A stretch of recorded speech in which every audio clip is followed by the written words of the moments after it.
Friend, इस बार नंदू के आने वाले एपिसोड के अपडेट आपके लेकर आए। एपिसोड जो श्रोता खुशी अपने आसपास की चीज़ों को देखकर डर जाती है, उस इंसान को बाहर आने के लिए चिल्लाती है। बेडरूम के दरवाजे बंद हो जाते हैं, वो पुल के किनारे फंस जाती है, लेकिन वो बर्तन से ताला तोड़ने में सफल हो जाती है। इसी बीच रायज़दा परिवार ट्रैफिक में फंसा हुआ। अंजलि की तबीयत ठीक नहीं लगती।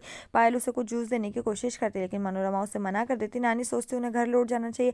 आकाश को पुलिस ने बताया कि एक दुर्घटना हुई और उसे एक चक्कर लगाना चाहिए। अंजलि सत्संग में जाना चाहती है, लेकिन सभी उसे समझाते कि बेहतर होगा कि अब वो घर चले जाए। खुशी नीचे जाती है, बहुत डर लगता है। वो देखती है और एक इंसान को देखती है और डर जाती है। उसे पता चलता है कि यार ना वो उसे सुकून मिलता है। वो जाकर उसे गले लगा लेती है। वो उसे बोलती है कि वो खुश है कि वो वापस आ गया। वो बहुत डर गई। वो अपनी खुशी को छुप कर आता है, क्योंकि वो गुलाब की पंखड़ी देखती। रोज लाइट वापस आती है और वो लाल गुलाब की एक पंखड़ी देखती। उसे पता चलता है कि अन्नू ने ये सब क्या। वो अन्नू पर गुस्सा करती है। वो फिर उसे गले लगा लेता है। पहले तो वो गले से हटने की कोशिश करती है, लेकिन अन्नू फिर से उसे गले लगा लेता है। अन्नू उसे याद दिलाता है कि उसने कहा था कि जिस दिन वो उसकी बाहों में आएगी, वो उसे अपने पति के रूप में स्वीकार करेगी। खुशी तुरंत गले लग जाती है और अन्नू उसे किस करने के लिए झुकता है, लेकिन तभी परिवार के बाकी लोग घर में आ जाते हो। अन्नू को घर में देख सारी व्यवस्था देखकर हैरान रह जाते। अंजलि उससे मीटिंग के बारे में पूछती, वो समझाना शुरू करता है, लेकिन मनोरमा उसे अपनी बकवास शुरू कर देती। फिर नानी उसे चुप रहने के लिए कहती और चली जाती। अंजलि को छोड़कर बाकी सब चले जाते हैं। अर्नव के रोकने पर वो भी जाने लगती, लेकिन वो उसकी बात सुनने को तैयार नहीं। अर्नव को परेशान करता है। खुशी भी यहाँ से चली जाती है। अर्नव अकेला रह जाता है। अंजलि जो अपने आप को के लिए बुरा महसूस करती है, कमरे में जाती है। अर्नव आता है और उसे बोलता है कि उसकी मीटिंग जो है कैंसिल हो गई। नेटवर्क की प्रॉब्लम के कारण वो उन्हें बता नहीं सका। अंजलि उसे अकेला छोड़ने के लिए कहती है। उसके चेहरे पर दरवाजा बंद कर देती।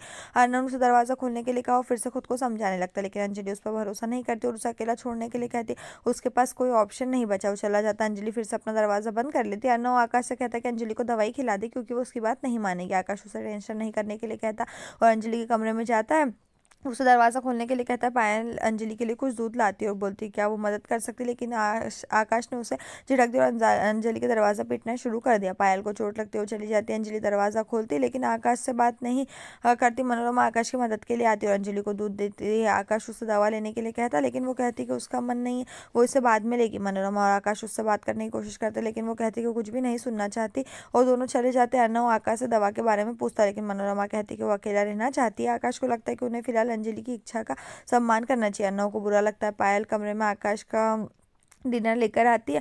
आकाश आता है और पायल उसे खाने के लिए कहती है, लेकिन आकाश उससे कहता है कि वो खा ले। अभी अंजलि की टेंशन है। पायल आकाश से कहती है कि वो हर बार दोष लेते लेते थक गई है। सच को छुपाने के लिए उसे और खुशी को दोषी ठहराया जाए, लेकिन खुशी श्याम की सच्चाई के कारण ही सच सामने आया। लेकिन मनोरमा को आकर सब कुछ खराब कर देती है। वो पायल को अपने कड़वे शब्दों से चुप कराती है। उससे कहती है उसकी नज़र में वो और उसकी बहन हमेशा गलत रहेगी। मनोरमा आकाश को डिनर पर ले जाती है। अंजलि को एक ब्लैंक कॉल आती है, वो उसे थोड़ा हैरान कर देती। तभी अर्नव अंदर आता है, उसे दवा लेने के लिए कहता। वो उसे अपने कसम देता, वो अभी भी नहीं लेती। इस पर अर्नव दुखी होता, कहता है कि उसे परवाह नहीं है कि वो रहता है या नहीं। इस पर अंजलि इस तरह की बात नहीं करने के लिए डांटती है और दवा लेती है। वो इसे फिर से इस तरह से बात नहीं करने के लिए कहती है। अर्नव भी उससे कभी ऐसा महसूस नहीं करने के लिए कहता कि उसने उससे झूठ बोला। अंजलि उसे बोलती टाइम बदल गया और वो भी बदल गया। वो प्यार में उस दिन से सब कुछ बदल गया जब उसने शादी की और उसके सवालों का जवाब देना बंद कर दिया। यहीं पर जो ये एपिसोड खत्म। इस तरह के और एपिसोड पाने के लिए चैनल को सब्सक्राइब करिए, साथ में बेल भी प्रेस करें।